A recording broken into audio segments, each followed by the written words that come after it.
Buffalo, Baltimore. We'll start there. Snow game. Game of the century. Argue with me. Non-Super Bowl? I mean, you could say one of those Brady Manning games, but like these guys are electric. Brady and Manning was a lot of fun to watch. It's a lot of fun to watch. These guys are more fun to watch. And with this weather, it's almost even I'm not more saying exciting. they're better. Yes. I'm not saying they're better. But these two guys do it all. They do it all. Mm-hmm. And Lamar, this week, they asked him, you hang out with Josh in the offseason. He says, the offseason, I don't really chill with people in the offseason, especially other QBs. Don't get me wrong. It's not a problem or anything like that, but I'm trying to beat you. I'm competing with you. And they said, when you get older, we guys laugh about this. And this I got chills watching Lamar deliver his answer because it is the most game time fucking answer. And the way he said it, look at his mannerisms, look at his eyes when he says this. He goes, when we're older, I'll probably laugh about it, but right now it's serious. Mm-hmm. He goes, I ain't laughing with you at all. And his eyes dart around the room. And everybody playing at this stage is dead serious about the game that they have in front of them.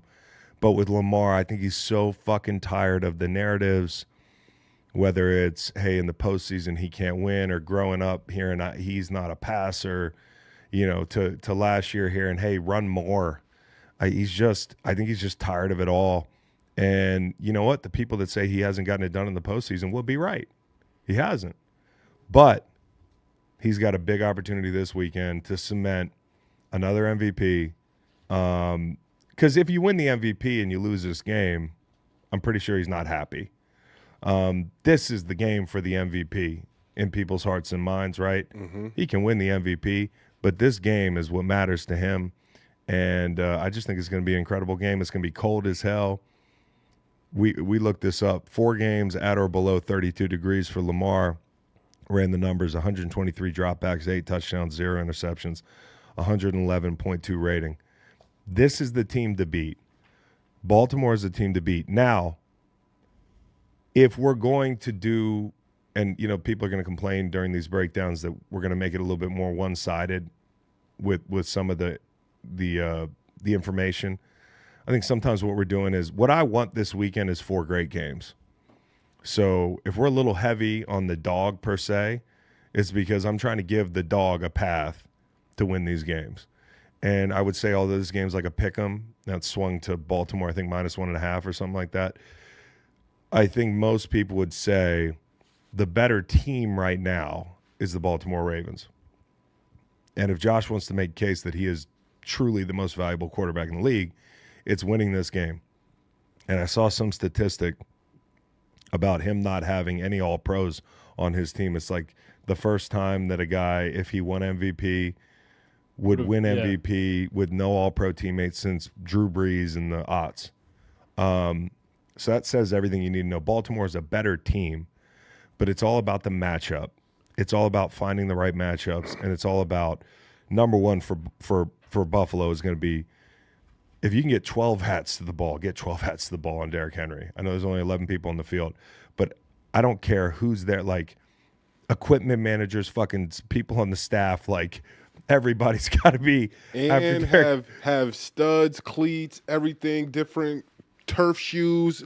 Try everything. Get your footing right, because if it's slushy, if it's slick, it doesn't turf. matter that it's turf. Yeah. People don't realize that just because it's turf doesn't mean you can't slip. And these are 2 quarterbacks on both sides that you definitely want your footing to be the best it possibly can be, because thinking about trying to tackle Derrick Henry, if you're thinking about slipping or sliding, is probably not going to bode well for you. Not at all. I think the one thing that, like, hey, you or Cook on the other side either. He's no not, question. like, And both of them. And you know what? What's dangerous about him is he's a big jump cut guy, exactly. and he's going to try to bounce things and the whole thing. So broke off a 65-yarder against San Francisco in the snow earlier this year. No question. 35-10. And if you watch Josh throw the ball in the snow against San Francisco, it was a thing of beauty. And so, and as I alluded to, Lamar's been very good in cold weather. So I expect both these guys to be really good. I think it just Shiesty, I think it comes down to this. In the first game, which you can throw out, oftentimes you can throw out that first game anyways. The rubber match in the playoffs is always a lot different. Oftentimes, um, these two teams have changed a lot. It's not just Buffalo. Like Baltimore, they've gotten better defensively. Washington's been inserted in the lineup. They put the fire out at safety. Hamilton being moved to a spot where, yeah, you take some of the where's Kyle Hamilton out of it, but like he can get where he needs to go pretty fast. I mean, that guy's going to be around the ball, and you put him at safety, it has solidified their defense. Their offensive line's playing together. They're committing less penalties, I'm pretty sure. Early in the season, it was a sloppy run for them with the yellow flags. I think the biggest difference in this game, though, is on the Bills side. And it's got to be, right? Because the gap between these teams, like if those two teams from September, October played each other, pre-Cooper and with the guys that they had on the field defensively for the Bills, I'd say, hey, it's the Ravens' day. But when they came out the first time, and you need all your linebackers when you play Derrick Henry, you need to be able to load the box. You need your little guys to play in the box. They played with, at linebacker in base sets, Spector, Dorian Williams, and Morrow. These guys now are going to run out Matt Milano, Bernard, and Taron Johnson's back as well. Taron Johnson is a guy who's important in the run fits for them. And so having those guys back is big. They've also kind of stabilized at the defensive tackle position. And if you subtract Zay Flowers, if that's what's going to happen this weekend, we'll see, then they can play a lot more man, which I think does matter. I think that helps them in the run fits. And I think it allows Buffalo to do some more things to dictate the tone of this game. I would, if they're going to give you a heavy dose of option, which it makes a lot of sense why, although I kind of question doing it 10 times in the first half, you go to pull plays with Lamar getting the ball on the option early and often against Pittsburgh, is it sends a message. That's something you're going to have to defend. And so whether that softens the edge players or takes some allocation of resources away from Derrick Henry, or makes you think twice about mugging up in certain situations. If you're the pull player on the quarterback and you're buried in the A-gap, it's going to be hard to get out there and play Lamar Jackson. If the safety, like we saw against Pittsburgh, is the guy for Lamar Jackson, he's got to come downhill 20 yards to make a tackle one-on-one with Lamar Jackson. That's tough. But I would make Lamar Jackson beat me. As great as he is, I would rather see him running with the ball than Derrick Henry 100 times in this game. And I think the way you start this game is going to be so important. The last time they played, like the first play of the game, they ran trap, and Henry went for 87 yards or whatever it was. That changed the tone of the entire game. When you go back and watch that game, it felt like all Derrick Henry, but it was also a lot of the Ravens winning the numbers game outside the numbers, whether it's RPOs, screens, that sort of thing.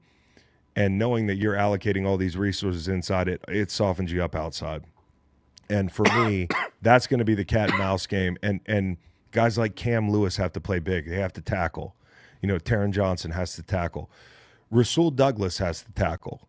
Corners in the flats, they have to tackle. So that's going to be the big deal. Is like another thing is Von Miller played 9 snaps in that first game. So somebody's got to win a rush. If you can man up, that gets a little bit easier, but you have to be careful with Lamar Jackson's legs. And the other thing that's changed is this felt like the game the first time around where the Bills decided that we need a number one. Whether or not you really call Amari Cooper a number one, you add another outside receiver. Shakir left this game late. When you saw them struggle against Houston, he's kind of their number one. When he's not healthy, they're not going to be great. But they've got him, and they've got a lot of options. So I think it comes down to this. It comes down to, can you stop the bleeding in the run game for Buffalo? If you can't, it's going to be a long day, and Josh is going to have to be Superman. But if you can stop the run and muddy this thing up and make it a short, a bit of a slower pace game, lower scoring, then the excellence in 3rd and 3 and 3rd and 6 and the gotta have it moments, like Josh will keep you on the field and you can go on long drives. But if you got to push it, because these guys are the worst shot of Josh Allen, if you're a Bills fan, is him sitting on the bench. You can't let them go on long drives. So both teams have improved, and I think for Josh, in the middle of the field, as excellent as the safeties are, you're going to have some matchups with the backs. And you saw it last week. Gap scheme run, we're going to stay out of the outside, right? We're worried about Pat Surtain and company. We don't love our matchups. We're going to work the inside of the middle of the field. That's what he did. This week, I think it's more, hey, we're going to take some shots at Brandon Stevens. We're going to get the backs involved. And I think for Buffalo, it's just a battle of wills on defense. It's hats to the ball. So I don't know, man. This is going to be one of the all-time great games, hopefully. Todd Monken interviewing this week for other jobs. Does that matter? We always talk about it. He commented and said, hey, I don't love I'm looking at the rundown and I'm seeing Italian Soccer Club fires Falconer for prosthetic penis pictures, and I can't break this game down. Can you just scroll up a little bit? But I think Todd Monken said it out loud. He was like, this is a bit of a distraction. He did point out that, like, when coaches have to interview for these jobs, most of the work is done in the off season. That's what's said. But, like, why would you say it at all if it wasn't a bit of a distraction, right? So I kind of wonder how that plays out. Is he going to have his best game plan? Is that a distraction? On the other side, Buffalo doesn't have anybody but Joe Brady interviewing for jobs, and I know Monken had a couple this week. So is that a distraction for both those coordinators? I don't know. Can't wait. You mentioned the running backs. The Bills have a advantage with the running backs. The Ravens have allowed 42.4 receiving yards per game to running backs. And we said it was like a glaring thing last week against Denver. Yep. This week, I think it's still a thing. I think on the other side of things, like Mark Andrews has got to be big. And likely. For sure. Yep. And I think likely in the screen game especially, but like Mark Andrews has got to have a big game. And, Zay, what's the latest on Zay? Out. Not officially, but there's a lot of buzz this morning. It's not going to happen. And this is a big difference. I mean, he's their best man beater. So if you think about getting in man coverage, you feel a lot better if he's not on the field. So these two teams had the exact same point differential in the regular season, plus 157, tied for first in the AFC. The seventh matchup in postseason history between teams with the same regular season point differential, and first in Super Bowl LII, no year. Lee. Thank you. Between the Eagles and the Patriots. Listen, per NFL research, if we're lending. These two guys are. If you talk about like entertainment value, the other guy in Kansas City he's him. But these two guys it's easy to forget about them over the course of the last 5-7 years. And Josh has played fantastic in the postseason. Lamar has not been his best, but he also did a nice job last year in the cold. I mean, it was very cold in Baltimore for that Houston game. I'm not worried about the elements with either of these guys. It's going to be hard to tackle them. I mean, it's going to be hard to tackle Derrick Henry. And if you ask, like, does the cold matter? Nate, did the cold matter to you? How did the cold factor in when you played? And do you think it matters? I think it matters. It depends how cold it is. And it is a mental thing. And I think it's every player is different. But for your hands and tackling, and I think it matters for ball carriers. I think it matters for ball carriers more than anything else on the field. Like, yes, as a tackler, like it is harder to like grab or get grip when it's that cold, and you have to try to like really strain to grab people. But I think it more matters for ball carriers, and if you are thinking about your hands being cold, or if you nick someone's helmet, like that same hit that probably doesn't bother you when it's not cold. It now might think about linger. catching the ball too. Obviously, like, I've never been a receiver, obviously, Just but got deflated a little bit, like Tom. Yeah, you got to deflate a little bit, and that's the thing. These balls are rock hard. Okay, in situations like this, I had no other way to say it, but these balls are like, they're like bowling balls out there, and so if you can just like the guys who can catch with their hands, like Amari Cooper. Guys that are sure-handed, people that you feel like you can go to in situations like this. I think part of it is staying warm. You're not cold when you're playing. Like when you're out on the field, like somehow it doesn't matter as much. If the other team's got the ball for 8 minutes at a time and you're sitting on the sideline, you get tight. It's late in the season. You're huddled up near that heater. Well, think about when you're late in the season, you've got muscle strains, you have things that are tight on you, and you want to stay loose. Like it is hard to stay loose in a game like this if you've got something you're ailing with. If you look at the offensive and defensive lines, because these are guys who usually don't care about the cold. I think one of the biggest things is how does Spencer Brown match up at right tackle. I feel fairly confident that he's going to be able to keep Josh clean. And then for the Ravens, somebody has to win a rush. Somebody has to win a rush. You're giving up a size disadvantage. Those teams have to be able to win rushes. I feel like both teams are going to be on that muddle rush. Like they're both. I feel like both D coordinators. They're cage. Yeah, like muddle rush and maybe a little hesitant because it's just one of those games. Either of these quarterbacks can break for 50 yards quick if they see an opening. Well, especially if you're in man. Exactly. If you're playing man, yeah. Turn your back. It's going to be tough sledding especially if the ground and the footing is crazy. It's going to be tough sledding trying to catch a quarterback after turning around, chasing a wide receiver in man, and then seeing the quarterback scrambling. And if it's slick. I think oftentimes people think when it rains or it gets snowy that that's going to affect the total the other way and it's going to keep the points down. But sometimes that can favor the offense. I think about two broken plays that might happen, just dropping the ball for a second because it's slippery and people out of coverage and then a big bomb. It can happen on both ways. And just also, too, like fumbles and just holding on to the ball. So there's going to be a lot of things to pay attention to because of the weather, if the weather is what everyone is saying. Travis Kelce's best friends doing the officiating this weekend is Carl Cheffers' crew, which is, I think, good news for viewers because they have they've called the fewest penalties in the NFL. So they did one Ravens game this year. I think they were flagged a couple times in the secondary. So, look for that. But Cheffers is going to call a good, clean game. He also only 2 roughing the passer calls this season. And go ahead, Noel. On the muddle rush thing, can you and Nate kind of speak to how that affected you guys as rushers? Because I just feel like that's something that's always like in theory, it makes a ton of sense.